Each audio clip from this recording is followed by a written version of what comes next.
అనేది మీరు ఊరికి వచ్చి రండి అని 4 సార్లు ఆయన వచ్చి ఇది కన్స్ట్రక్షన్ ఇట్లా అప్పుడు ఒక రూప్ పడ్డది తీసుకొచ్చి చూపెట్టినట్లు ఇట్లా చేస్తున్నాం ఇట్లా ఆయన కన్విన్స్ చేస్తే ఫస్ట్ టైం 5 లక్షల రూపాయల డొనేషన్ మాకు ఇచ్చేట ఇది ఒక ఆయన ల్యాండ్ బాలాది పరమేశ్వర్ అని ఆయన 1988 మేము దిల్సుకున్న పద్మశాల సంఘం ఏర్పాటు చేసాం. అప్పుడు చంద్ర నరసింహులు మా నాన్నగారు దిల్సుకున్న సంఘం అధ్యక్షుడు ఉండే. అయితే అప్పుడు దసరా మేళ చేస్తున్నాం, దసరా మేళ ఏర్పాటు చేస్తుంటే అయితే ఆ దసరా మేళలో మా నాన్న స్పీచ్ ఇస్తుంటే ఆ స్పీచ్ కి ఆయన స్పందించి స్టేజ్ నుంచి పరిగెత్తుకొచ్చాడు. రోమాలు వేసినట్టు మాట్లాడుతున్నాడు, బాగా భయంకరంగా మన పద్మశాలీలంతా ఇట్లా ప్రాబ్లమ్స్ వల్ల ఉన్నది కానీ చెప్తున్నారు. అయితే ఆయన వచ్చి అప్పుడు నాది 500 గజాల ప్లాట్ ఉంది ఇక్కడ మన్సూరాబాద్ లో, నేను పద్మశాలి కులానికి నేను డొనేషన్ చేస్తున్నాను ఆయన డిక్లేర్ చేసి. ఎప్పుడు 1988 అప్పుడు ప్లాట్ వాల్యూ 1 లక్ష 2 లక్షలు ఉంటుంది. ఇక్కడ ఏం లేవు, ఓపెన్ జంగల్. వీడికి ఎంత చూస్తే విజయవాడ హైవే కనబడుతుంది, బస్సులకి ఎంత కనబడుతుంది. అప్పుడు ప్లాట్ ఇచ్చాడు. ఇచ్చిన తర్వాత ఆయనకి సన్మానం చేసినాము, ఓకే అయిపోయింది. అయిపోయినాక వేల సంవత్సరాలు గడుస్తుంది, మనం పట్టించుకోలేదు, ఆయన పట్టించుకోలేదు. 1995 వచ్చేవరకల్లా ఆయన ప్లాట్ వాల్యూ 5-10 లక్షలు అయింది. అయిపోయిన తర్వాత ఆయన ఎందుకు ఇవ్వాలి, నేను మీరు ఏం చేస్తారు, ఇవాళ కొడుకులు కోడళ్ళు కొద్దిగా ఫ్యామిలీ బర్డన్స్ వచ్చి నేను అవసరం ఉంటే తిరుపతి దేవస్థానానికి ఇస్తా, లేకపోతే మాతా తెరిసాకి ఇస్తా, అది ఇది రకరకాలుగా ప్రాబ్లమ్స్ క్రియేట్ చేసింది. అయితే ఒక రోజు నాది 25 years మ్యారేజ్ డే, మన ఫంక్షన్ హాల్ ఉండే అప్పుడు. ఆ function hall 25 years marriage day ఎట్లా వెరైటీగా చేసుకున్నాం. అంతా యంగ్ వాళ్ళు కపుల్స్ భార్య భర్తలే రావాలి. అట్లా 200 జంటలను పిలిపించి మా ఫంక్షన్ హాల్ 200 జంటలు పిలిచినట్టు లాక్ వేసేసి మైక్ ఇచ్చి కళాకారులతోటి పాటలు గీటలు అయినాక ఒక్కొక్క జంటతోటి మాట్లాడిపించి జంటలు కూడా ఆనందంగా ఆ రోజు దినమంతా ఎంజాయ్ చేసాము. ఎంజాయ్ తిన్నారు చేసినంత ఓకే. అయితే అప్పుడు ఈయన బాగా ఎంజాయ్ చేసి ఈయన పట్టేల మీద ఎట్లా కూర్చొని అందరం మంది అవుతుంటే ఆయనకు అడిగినాము, ఏంటి మరి నువ్వు ల్యాండ్ ఇస్తాను, మాట తప్పుతావా? మాట తప్పితే రాసి, నేను మాట తప్పివని, లేకపోతే నేను ఇవ్వను, నా మాట నాకు వాల్యూ లేదు అని రాసి రైటింగ్ లో రాసి అంటే ఆయన ఉద్రేకానికి వచ్చి అట్లా కాదు ఇస్తామని ఇస్తే మీరు ఏం చేస్తాను. నేనన్నా ఓల్డేజ్ హోమ్ పెడతాము, 10-20 మందికి. అప్పుడు మా దగ్గర కెపాసిటీ లేదు, అప్పుడు వదిలిన డబ్బులు లేదు, చాలా హారిబుల్ పొజిషన్. ఇప్పుడు 10 మందికి ఒక రెగ్యులర్ రూమ్ వేసి ఒక 10 మందికి మన అనాథ వృద్ధాశ్రమం పెట్టి భోజనశాల నడుపుతామంటే సరే ఓకే ఇస్తా డన్ అన్నాడు. అన్నాక మళ్ళీ ఇంటికి పోయినాక మారిపోతే కోడళ్ళు కొడుకులు భార్య వద్దంటే అదే తాగిన నిశాల ఆయన నా కార్లో ఎక్కించుకొచ్చి వస్తూ కొబ్బరికాయ పూలు అగరబత్తి కొనుక్కొని ఆ నిశాలనే ఆయన ప్లాట్ పేరు గుర్తుపట్టా కానీ మా ప్లాట్ లో ఒక గుండు ఉంటుంది, అదే నా ప్లాట్ అన్నాడు. గుండు స్టోన్ గుండు. అయితే అది గుర్తుపట్టా, మేము రోడ్ లేదు ఏం లేదు, అన్ని గుండు రాళ్ళు రప్పలు అంతా అట్లా దిగాడుకొని సాయంత్రం 5 గంటలకు దొరికింది ప్లాట్. సరిగ్గా ఆ ప్లాట్ మీద ఆయన తోటి కొబ్బరికాయ కొట్టించి ఆ గుండుకే బొట్లు పెట్టి అగరబత్తి కొట్టించి ఆ రోజు మనం ప్లాట్ తీసుకున్నాక ఏమైంది, అదే రోజు రాత్రి ఇదిగా అప్పుడు ఆషాఢము ఏదో ఉండే వ్యాపారాలు లేవు. అయితే మా తమ్ముడు ఆయన ఒక బోర్ మిషన్ ఉంది, ఆయన రెడ్డి బోర్వెల్ కంపెనీ ఉంది. అయితే ఆయన మంద అప్పుడు రాత్రి 9 గంటలకు అరే ఏం చేయాలి, బీహార్ లేబర్ పెట్టారు 2 నెలల ఒక బోర్ పాయింట్ వస్తలేదు, అక్కడ కిరాణా షాప్కి బియ్యం రోజు పప్పులు వాళ్ళకి లేబర్కి ఇప్పిస్తున్నా, చాలా ప్రాబ్లం ఉంది, ఖర్చు లేదు, ఒక బోర్ పాయింట్ వస్తలేదు అనేది అన్నాడు. అప్పుడు మా తమ్ముడు తాగుకుంటారే మా అన్న ఒక నేను అప్పుడు బోర్ పాయింట్ ఒకటి వేయాలని చెప్పాను. ఒక బోర్ పాయింట్ ఇదే రాత్రి వేపిస్తాను, కొబ్బరికాయ కొట్టడము, నేను మా తమ్ముడికి చెప్పడము, ఒక బోర్ వేపిరా రేపు ఎల్లుండో వారానికో నెలకో ఫ్రీ ఉన్నప్పుడు వేపిరా అన్న.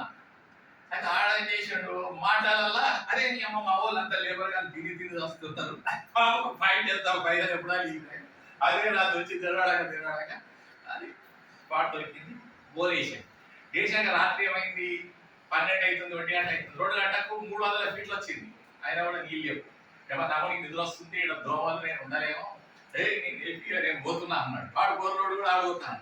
అరే నువ్వు మొత్తం ఇయ్యాలా ఇంకో 50 ఫీట్లో 100 ఫీట్లో ట్రై చేయి, దండాలు పెడతా అది ఇది అని అంటే 350 ఎంత బ్రహ్మాండంగా నీళ్ళు పడ్డాయంటే అసలు మొత్తం పట్టుకపోయినట్టు నీళ్ళు పడ్డాయి. ఇక నీళ్ళు పడ్డాక మా తమ్ముడు ఫోన్ చేసాడు, ఇట్లా నీళ్ళు పడ్డాయన్న అంటే చాలా మాకు సాధించాం. ఎందుకంటే బోర్ నీళ్ళు వాడకపోతే మేము అసలు దసరా కట్టకపోతుంటే ఏం కాకపోతుండే. అయితే అప్పుడు బోర్ పడ్డాక నీళ్ళు అయిపోయినాక ఇక ఒక 4 రూమ్లు రేకుల రూమ్లు వేసి ఒక 5-6 బాత్రూమ్లు ఇక ముంగట అంతా చెట్లు గిట్లు పెట్టి అప్పుడు ఇది వృద్ధాశ్రమం స్టార్ట్ చేసినాం. అయితే వృద్ధాశ్రమం స్టార్ట్ చేసినప్పుడు ఎట్లా నడిపించాలి, అప్పుడు ఎవరు పైసలు డొనేషన్స్ ఇయ్యరు, ఆ కాలంలో అట్లుండే. అయితే ఒక ₹1,00,000 చీటీ చేయాలి, అందులో 5% కమిషన్ అంటే 5,000. ఆ 5,000తో నేనే చీటీ చేసి ఆ చీటీ ద్వారా అట్లా 5,000 మంది 5,000 భోజనం సరిపోయింది. అట్లా నడుచుకుంటా ఒక 10 ఏళ్ళు అయిపోయింది. 10 ఏళ్ళు అయిపోయాక మా దగ్గర కొన్ని పైసలు అయినాయి, వాళ్ళు డొనేషన్స్ ఇస్తామన్నారు, వీళ్ళు అన్నారు అది అన్నారు ఇది అన్నారు. ఒక 5-6 లక్షలు 10 లక్షలు అయినాయి. అయిపోయిన తర్వాత పర్మిషన్ పోదామన్నారు. పర్మిషన్ పోదామంటే పర్మిషన్ కాడ ఏంది టోటల్ ఎల్ఆర్ఎస్ కావాలంటే 50 లక్షలు అవుతుంది. ఏ 50 లక్షలు మొత్తం రేట్ అవుతుంది, అసలు ఒక రూపాయి వేసి చూద్దాము పర్మిషన్ లేకుండా. బాగా మంచి గణేష్ అని మంచి ఆర్కిటెక్చర్ ఇంజనీర్తో మాట్లాడి మంచిగా ఫౌండేషన్ గిట్ట బాగా స్టెప్ బై స్టెప్ 4-5 రోజులు పోదామని ఒక్క రూప్ వేయడానికి ఆయన మన పద్మశాలి ఆయన మనకు 5 లక్షల రూపాయలు ఇచ్చింది. ఇయ్యంగానే మా 5 లక్షలు ఇస్తే ఎగురు గంటేసి ఒక ఫ్లోర్ పడ్డది, కాలాలు ఎక్కిన ఫ్లోర్ అయిపోయింది. అది అయిపోయినాక అట్లా ఇక వాళ్ళు వీళ్ళు డొనేషన్ ఇవ్వడం. ఆయన కొబ్బరికాయ కొట్టిన వేల ముహూర్తం ఎప్పుడు కూడా కన్స్ట్రక్షన్ ఒక 2 ఏళ్ళు 3 ఏళ్ళు నడిచింది, పైసలు ఒక రూపాయి లేకుండా టైంకి వస్తున్నాయి, పని అవుతుంది అన్ని ఎప్పుడు ఒక రూపాయి బ్యాలెన్స్ ఉండకపోతుండే.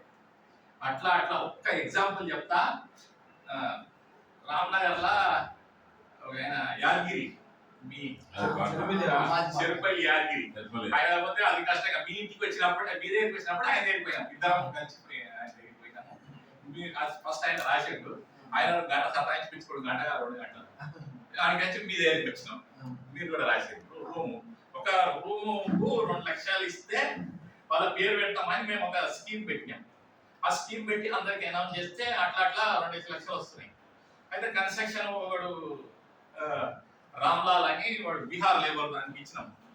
అయితే మంది కండిషన్ ఎట్లా అంటే శనివారం వరకు పనిచేస్తారు, ఎంతమంది 10 మంది బీహార్ లేబర్ బాగా బ్రహ్మాండంగా పనిచేస్తారు. శనివారం నాడు ఎట్టి పరిస్థితుల్లో వాళ్ళకి పేమెంట్ ఇవ్వాలి, వాళ్ళు ఆదివారం నాడు పని చేయగలుగుతారు. అయితే ఒక శనివారం నాడు ఏమైంది, డొనేషన్ రాలి, ఏం రాలి, ఇటుకే కావాలి, ఇసుక కావాలి, ప్లస్ వాళ్ళకి 30,000 పేమెంట్ ఇవ్వాలి. పైసలు రాకపోతే ఎన్నో కంపెనీ వెళ్తామన్నా పని చేశాక నాకు ఐడియా వచ్చింది, అరే ఈ చెరుపల్లి 50,000 ఇచ్చి ఇంకా 1,00,000 బ్యాలెన్స్ ఇవ్వాలి కదా, సరే ఆయన దగ్గరికి ఫోన్ చేసి చూద్దామని ఆయన చేశాను. చేస్తే రా బిడ్డ గంట అయినాక రా, పని కాపుతారు, ఇస్తారు 4,00,000 అని ఆయన చెప్పాడు. చెప్పిన తర్వాత గంటన్నరకు నేను పోయిన షాప్ పని చేసి పోయినాక ఆయన అన్ని పైసలన్నీ కట్టేసి 20 లక్షలు 30 లక్షలు అమ్ముతారు, అన్ని 200 నోట్స్ అన్ని బండల్స్ చేసి మొత్తం ప్యాక్ చేసి ఆయన మర్చిపోయాడు, ఒక 1,00,000 పక్కన పెట్టాలనేది మర్చిపోయి ఆయన పైసలు అన్ని ఇంటికి పంపాడు. అరే నువ్వు ఇప్పుడు వచ్చిన బిడ్డ 10 నిమిషాలు రావద్దు, ఇప్పుడు పైసలు అన్ని ప్యాక్ చేసి పంపించేసినా అని అన్నాడు. అన్నాక మరి ఎట్లా చేద్దాము, పోయి పని చేద్దాము అరే అన్నాడు. అట్లా నువ్వు ఒక 15 నిమిషాలు 30 నిమిషాలు ఒక రౌండ్ కొట్టి, లేకపోతే ఈ టైమ్స్ చాయ్ తెప్పిస్తాను తాగు, అమ్ముతా నేను నీకు ₹1,00,000 పే చేస్తాను అన్నాడు. అయితే నేను ఆయన సరే అని అట్లా ఒక రౌండ్ కొట్టి ఒక రామ్నగర్ అంతా గల్లి ఒక 30-40 నిమిషాలకు వచ్చి కూర్చోనే అన్ని 50 నోట్లు 100 రూపాయల నోట్లు మొత్తం అంతా ఒక ₹1,00,000 ప్యాక్ చేసి అంత అమ్మినమాట. ఆయన సీల్ అట్లా ₹1,00,000 తయారు చేసి పెట్టాడు. రాగానే దేదో అన్నాడు కౌంటర్ క్యాషియర్, దేదో అంటే ఇచ్చేసాడు. ఇచ్చేయగా నేనేం చేసి ఆ పైసలు ఎప్పుడైతే చేతిలో పెట్టారో ఈ రామ్లాల్ గారికి ఫోన్ చేసి అరే పైసా ఆగేది అంటే వాడేవాడు కాదంటే వాళ్ళ దుకాణం రావాలి పిలిచినారు మా షాప్, వాడు పిలిచిన షాప్ కాడ వచ్చి ఇలా వాడాడు. ఇలా వాడితే వాడికి 30,000 ఇచ్చి మళ్ళీ ఆడికించి ఇటుకే కుష్కే అని చెప్పేసి ₹1,00,000 మళ్ళీ వారం పని నడుస్తుండే. అట్లా ప్రతి వారం ఈ విధంగా డొనేషన్లు చేసుకుంటా అయితే ఈ వ్యక్తిన వేలా విశేషం ఎట్లనో ఏందో ఇప్పటి వరకు మనకి ఏ లోపం లేదు. ఒక్క ముసలోళ్ళు కూడా ఇంకా చనిపోలే. ముసలు ఇంకా 50 మంది అంతా ఉన్నారు కదా, ఒక్కరు కూడా అసలు ఏం మహత్యం ఎవరైనా ఇంట్లోకి వస్తే హ్యాపీగా ఆనందంగా అది ఆరోగ్యం బాగా అవుతుంది. అంటే అది ఆయన మనసుతోటి ఆ యొక్క ముహూర్త బలంతో చాలా బాగా సక్సెస్ఫుల్ గా ఇంకోటి ఇవన్నీ నువ్వు చెప్తాను ఏమనుకోకు అన్ని చెప్తా మళ్ళీ ఏంటంటే డొనేషన్ పిలిచినా అనుకో కదా మళ్ళీ తర్వాత అసలు మనకి ఏం అవసరం కాదు నేను అందుకని ఫోన్ వద్దు ఇందా ఇక్కడ పిలిచింది మా మ్యారేజ్ ప్రపోజల్ పిలిచినా కదా ఆ విషయం మాట్లాడుతున్నాను చెప్పాలి అంటే అందరికి ఇష్టం ఉంటే చెప్పని నేను అనుకుంటున్నారు కాబట్టి మన తర్వాత చెప్తున్నాను ఇప్పుడు దానికి టైం లేదు అంతటికి పెద్ద మనుషులు అందరూ వస్తారు కాదు ఏమనుకోద్దన్నా అయితే నేనేమన్నా అందరూ పిలిచింది ఎందుకంటే ఆలోచన వాళ్ళ ఆలోచన చేసి గ్రూప్ ఎట్లా క్రియేట్ చేసి అన్న ఒక అభిప్రాయం చేసింది చెప్పిండు అవన్నీ మాట్లాడుకుందాం మళ్ళీ తర్వాత నెక్స్ట్ టైం ఇప్పుడు చూసిరు కాబట్టి నెక్స్ట్ టైం